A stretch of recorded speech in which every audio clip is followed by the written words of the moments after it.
Deuxième édition et musique, façon banda, pour le Tour de Rance Randonnée Vintage. Évidemment, une deuxième édition ne peut pas ressembler à une première. Alors les gens de l'association Souffle d'Espoir ont retroussé leurs manches afin de relever le défi. Et voici le travail. La fête du vélo, le vélo d'avant, la bécane à papa, le spad Apollo, la peau de lapin pimpin. Bref, le retour des fondus du cyclo. Plus de 300 ont répondu à l'appel de solidarité avec quelques têtes connues, comme celle du voisin champion, venu avec son maillot Renault et son vélo de cadet. Si, Bernard Hinault et son vélo de cadet. Mais si, c'est mon vélo de cadet. Ça d'origine aussi. Oui, 60 km. Mais à l'époque, c'était en velours. Non, tu mettais du tissu, toi.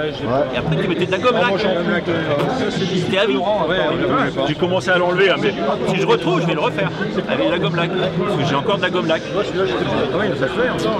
Comme au beau temps du vélo populaire et la vie claire, Bruno Cornillet avec Bernard Hinault, Jacques Bossis et Bernard Thévenet et tant d'autres encore dans une course aux souvenirs qui enchante les belles histoires. C'est pourtant à l'ombre des légendes que l'on veut bien vous raconter l'histoire d'un veston, celui d'un commissaire solidaire. C'est vrai, à l'époque, lorsque nous passions commissaire international, l'UCI qui à l'époque était composée de deux fédérations, en fait, la Fédération internationale amateur de cyclisme et la FICP pour le cyclisme professionnel, n'avait pas les moyens d'aujourd'hui. Il y avait seulement 3 personnes qui travaillaient pour cette fédération internationale et ils nous envoyaient donc le tissu avec le patron pour faire la tenue.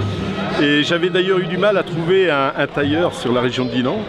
Et j'avais trouvé un excellent tailleur à Ploubalay. Et d'ailleurs, je peux toujours faire la publicité, il est en retraite.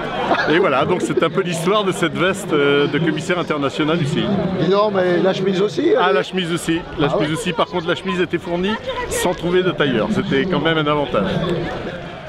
Et puis à 10h30, derrière une caravane colorée, le peloton s'est animé devant un public amusé. Les costauds devant, enfin, les champions, les anciens en tête et tous les autres derrière. Ainsi des pavés de la ville à la campagne endimanchée, on a vu le Grand Bi à Lulu, le facteur en tournée, les flamands sur une patte, mais ravi d'être là. Yvette et son accordéon, la triathlète en bottines vélo d'époque, le bandeau à Léon, la caméra embarquée sur le vélo d'Éric Berthoud.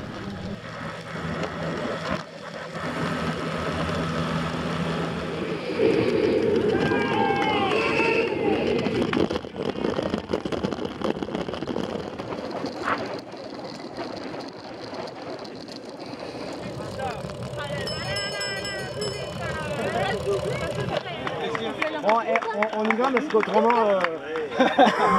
Et puis aussi, l'étonnante traversée de Pleudien au beau milieu du festival celtique.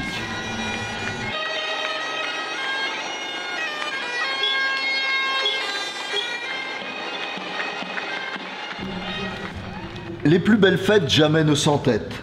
Elles savent se terminer en beauté. C'est à Calorguin que le peuple du vélo solidaire s'était lancé pour la dernière rando jusqu'à Dinan. Tous, généreux de la bicyclette, n'ont pas compté leurs efforts, se souvenant que leur présence aiderait l'association Souffle d'Espoir à soulager ces anonymes soignés là-bas à Eugène Marquis, le centre rennais anticancéreux. Qu'ils en soient tous remerciés.